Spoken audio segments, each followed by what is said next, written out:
नमस्कार, एक बार फिर से आप सबका स्वागत है हेल्थ ओपीडी के एक और ब्रॉडकास्ट में।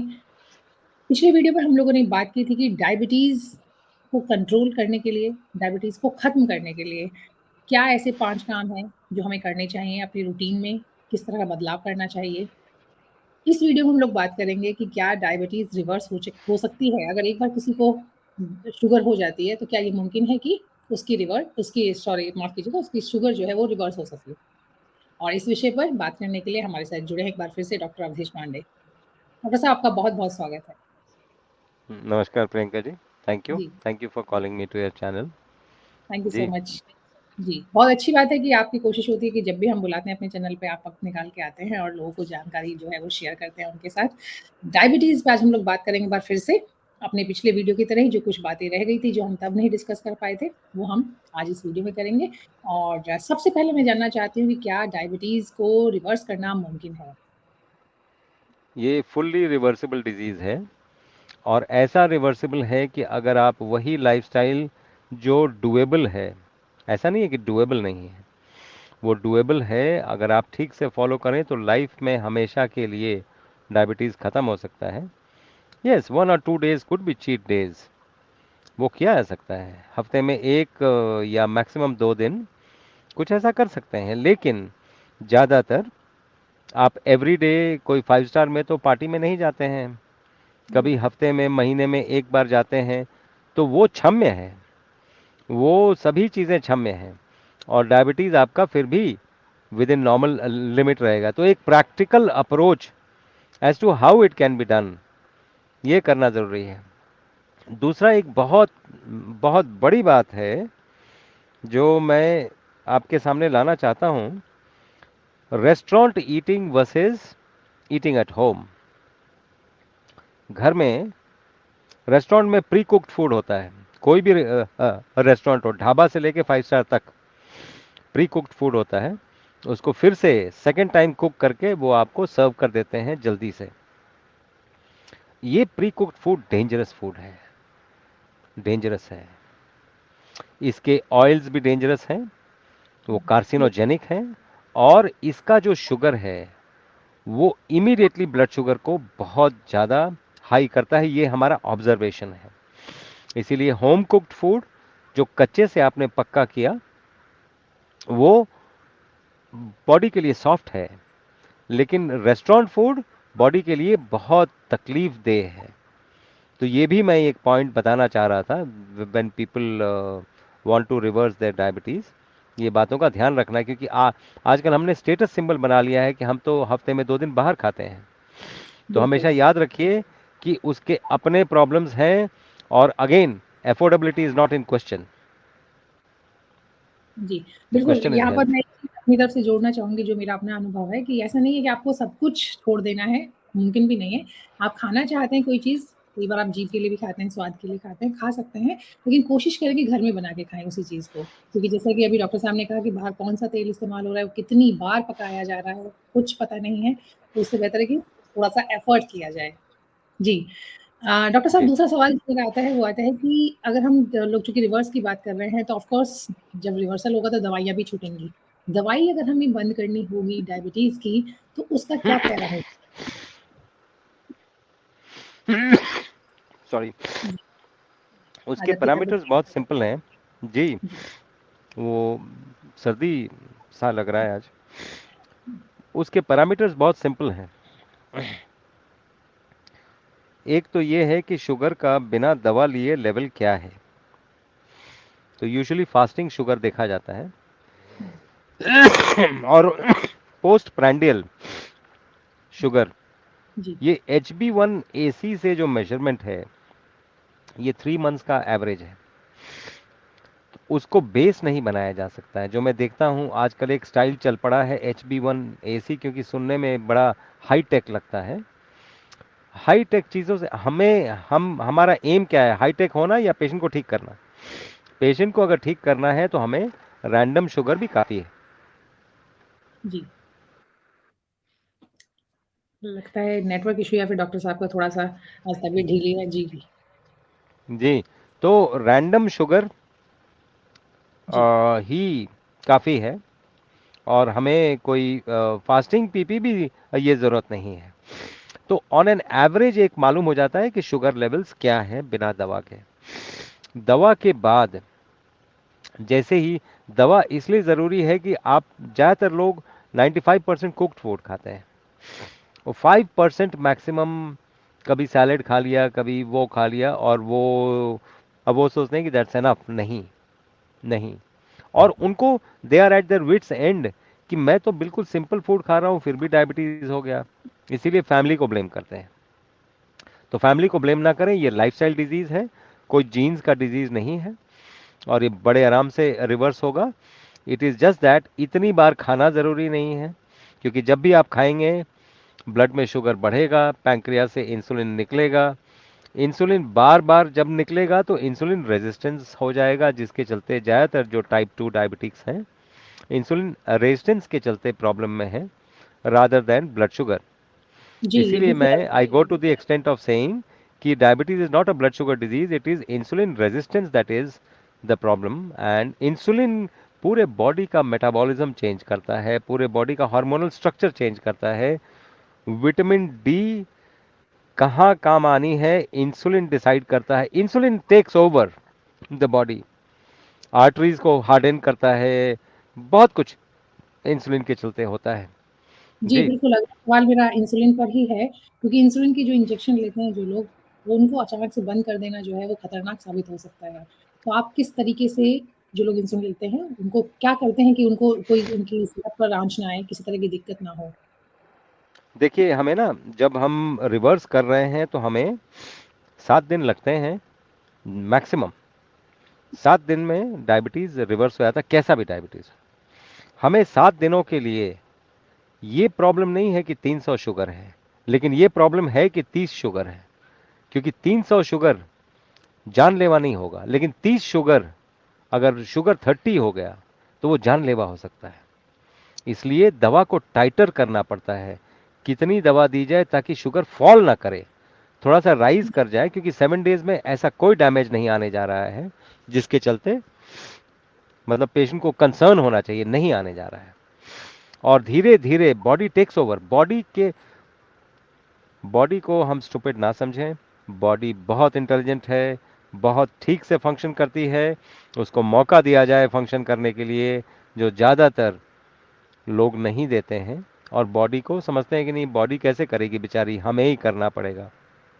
ऐसा बिल्कुल भी नहीं है। इसलिए body takes over in 7 days time, body takes over, sugar को नॉर्मल करती है, और पैंक्रिया से इंसुलिन भी, हाइपर इंसुलिनीमिया भी कम हो जाता है 14 डेज में। It takes 14 days for the hyperinsulinemia to come to normal levels.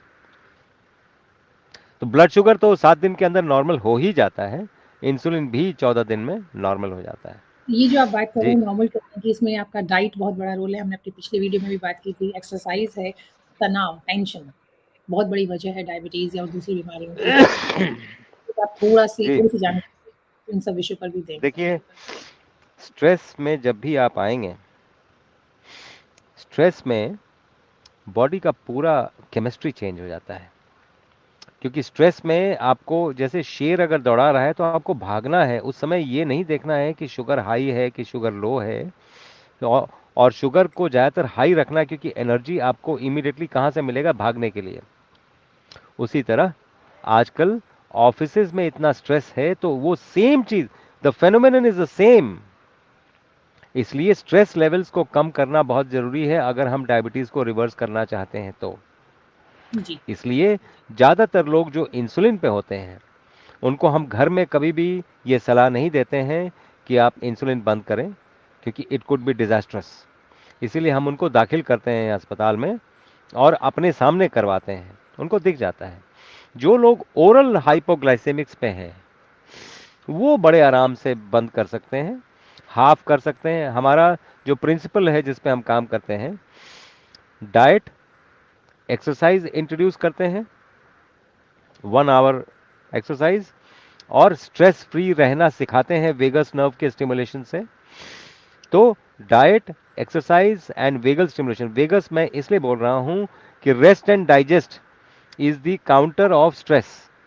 Stress में आप रेस्ट एंड डाइजेस्ट नहीं करते हैं, और रेस्ट एंड डाइजेस्ट में स्ट्रेस नहीं होता है। तो सिंपैथेटिक एंड पैरासिम्पैथेटिक ये स्टिमुलेशन, पैरासिम्पैथेटिक वेगस नर्व से चलता है, तो जी। वेगल स्टिमुलेशन करके हम पेशेंट को कूल डाउन भी करते हैं, और उसका ब्लड शुगर्स भी नॉर्मल आता है, और घर पे ही रह के किया जा सकता है जो लोग ओरल हाइपोग्लाइसेमिक पे हैं। हाँ, फर्स्ट डे जब आप ऑल्टर्ड डाइट और एक्सरसाइज में आएंगे, दवा हाफ कर दीजिए, क्योंकि जैसे ही आप एक्सरसाइज करना शुरू करेंगे ब्लड शुगर फॉल करेगा, because sugar is being used, और शुगर ये पूरा यूज रहता है, अगर दवा के चलते फॉल कर सकता है, इसलिए फर्स्ट डे हम दवा को हाफ कर देते हैं, सेकेंड डे 1/4 कर देते हैं, थर्ड डे बंद कर देते हैं, और इस बीच 3 बार ब्लड शुगर हमें चाहिए, सुबह दोपहर शाम, ताकि हम देखें कि ब्लड शुगर का पैटर्न क्या है। कहीं ऐसा ना हो कि पेशेंट का ब्लड शुगर बहुत लो हो और हमें इमीडिएटली 2 दिन में बंद करना पड़े, कहीं ऐसा ना हो कि पेशेंट का शुगर बहुत हाई हो और हमें ये 3 दिन की बजाय 5 दिन यूज़ करना पड़े, 6 दिन यूज़ करना पड़े। इसीलिए मैं 7 दिन बोलता हूँ कि जी। 7 दिन में तो रिवर्स हो ही जाता है। जी। बिल्कुल, यही मेरा अगला सवाल इसी से जुड़ा हुआ है कि हम लोग बात कर रहे हैं कि किस क्या-क्या चीज़ें हैं जिनका ध्यान रख के, आपकी डाइट हो गई, आपका लाइफ़स्टाइल हो गया, आपको टेंशन जो है उसको कम करना है। हम सब लोग जानते हैं कैसे कम कर सकते हैं, फ़ॉलो नहीं कर पाते हैं अलग बात है, लेकिन ज़्यादातर माना जाता है ज़्यादातर लोग जानते हैं कि आप कैसे कम कर सकते हैं।